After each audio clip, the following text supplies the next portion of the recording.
आज ही डाउनलोड करें Skymet mobile app, पूछे मौसम का हाल अपनी पसंदीदा भाषा में और रहे बाकियों से एक कदम आगे। नमस्ते दोस्तों, इस वीडियो में हम बात करेंगे कि बादल फटना यानी क्लाउड बर्स्ट क्या होता है और वो क्यों बादल फटते हैं और उसका प्रोसीजर क्या है और क्या क्या नुकसान होता है। तो बादल फटने की जो डेफिनेशन है वो ये है कि अगर किसी भी जगह पर 1 घंटे में 100 मिलीमीटर या उससे ज़्यादा की रेट से बारिश होती है तो उसको क्लाउड बर्स्ट या बादल फटना कहते हैं। तो ये क्या होता है कि जब क्यूमुलोनिम्बस क्लाउड बन जाते हैं यानी कि जो गरजने वाले बादल हैं वो जब काफ़ी ऊंचे बन जाते हैं, उनका क्या होता है कि ये लो क्लाउड में आता है क्यूमुलोनिम्बस।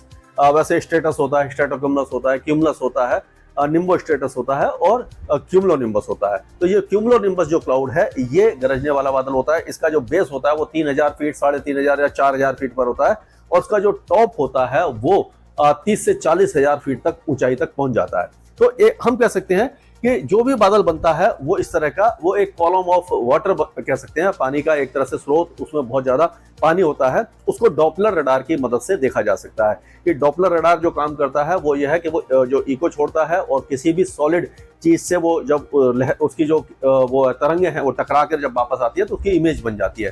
तो जो सीबी क्लाउड है या क्यूमुलोनिम्बस क्लाउड है, आपने देखा होगा कि रडार पर उसकी इमेज बन जाती है, यानी कि वो दिखता है आपको कि किस जगह पर, क्योंकि वहां पर पानी है, उसके अंदर वाटर कंटेंट्स है, वहां से वो रिफ्लेक्ट होकर के जो किरणें आती हैं उससे ये उसका एक तरह से पिक्चर बन जाता है। समझ लीजिए ये एक क्यूमुलोनिम्बस क्लाउड का पैच है, ये मान के चलिए, है नहीं ये, इसमें कुछ है, थोड़े बहुत हैं लेकिन ज्यादा नहीं है। तो ये अगर एक पैच है और ये इस तरह से मूव कर रहा है, समझ लीजिए यहाँ तक ये इसने मूव किया, ये दक्षिण पूर्वी राजस्थान से ये मध्य प्रदेश और छत्तीसगढ़ तक अगर इसने मूवमेंट किया अपनी, तो क्या होगा कि जो पानी है वो इस पूरे डायरेक्शन में, पूरे एरिया में डिस्ट्रीब्यूट हो जाएगा और वो क्लाउड बर्स्ट नहीं होगा क्योंकि जो इसका मूवमेंट लगातार चलेगा। लेकिन कभी कभी क्या होता है कि दो अपोजिट विंड्स के उसमें ये फंस जाता है। अगर इसको मान के चलिए कि हवाएं यहाँ पर अगर ये समझिए कि इस तरह से चल रही हैं, ये एक साइक्लोनिक सर्कुलेशन समझ लिए यहाँ पर बना हुआ है, ये इस जगह पर, और हवाएं इस तरह से घूम रही हैं,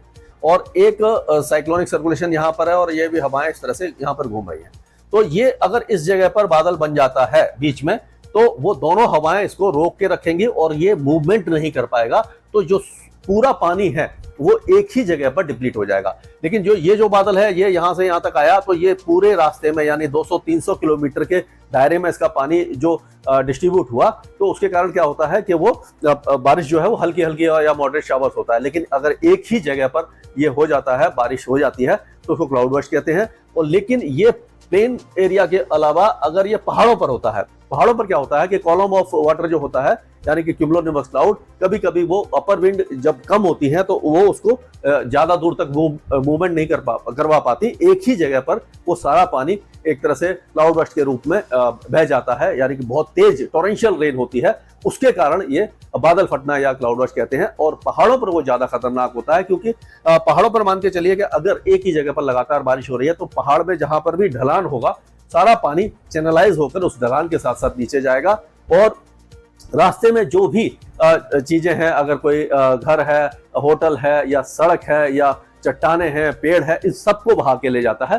तो वो बहुत ज्यादा खतरनाक होता है और वो मड और स्लश और जो पत्थर हैं वो सारे उसके साथ बहते हैं, बहुत तेजी से एक नदी जैसी बन जाती है और वो क्लाउड बर्स्ट काफी ज्यादा खतरनाक होता है। और लैंडस्लाइड और मड स्लाइड का भी वो कारण वही होता है और उससे काफी ज्यादा जान माल की हानि होती है। लेकिन अगर देखा जाए ये प्लेन एरिया में भी अगर इस तरह की बारिश होती है तो जलभराव हो जाता है, घरों में पानी भर जाता है और काफी ज्यादा वहां पर भी नुकसान होता है। जैसे कि आपने देखा कि अभी क्लाउड बर्स्ट तो नहीं हुआ लेकिन भारी बारिश हुई है, जैसे मुंबई में हुई थी पहले, अभी पुणे में 114 मिलीमीटर की बारिश हुई है, सूरत, वलसाड़, आपका जो गिर सोमनाथ है, वेरावल है, द्वारिका है, ये जो गुजरात के कई इलाके हैं यहाँ पर लगातार इस तरह की बारिश हो रही है। तो ये क्लाउड बर्स्ट नहीं है। अगर यहाँ पर क्लाउड बर्स्ट जैसी सिचुएशन हो जाती तो सिचुएशन और ज्यादा गंभीर हो जाती। तो हम कह सकते हैं कि बादल फटना एक नेचुरल फेनोमेना है और अब जो इंसिडेंट है और जो फ्रीक्वेंसी है और उसकी जो इंटेंसिटी है वो ज्यादा बढ़ रही है। उसका कारण यह है कि जो ग्लोबल वार्मिंग है और क्लाइमेट चेंज है उसका इम्पैक्ट विजिबल है, दिखाई दे रहा है। अब क्या हो रहा है कि जब अर्थ का टेम्परेचर बढ़ रहा है, यानी हमारा जो एटमॉस्फेयर है इसमें जो हवाएं हैं इनका जब टेम्परेचर बढ़ रहा है ग्लोबल वार्मिंग के कारण, तो हवा में मॉइस्चर को कैरी करने की यानी कि होल्ड करने की कैपेसिटी बढ़ रही है।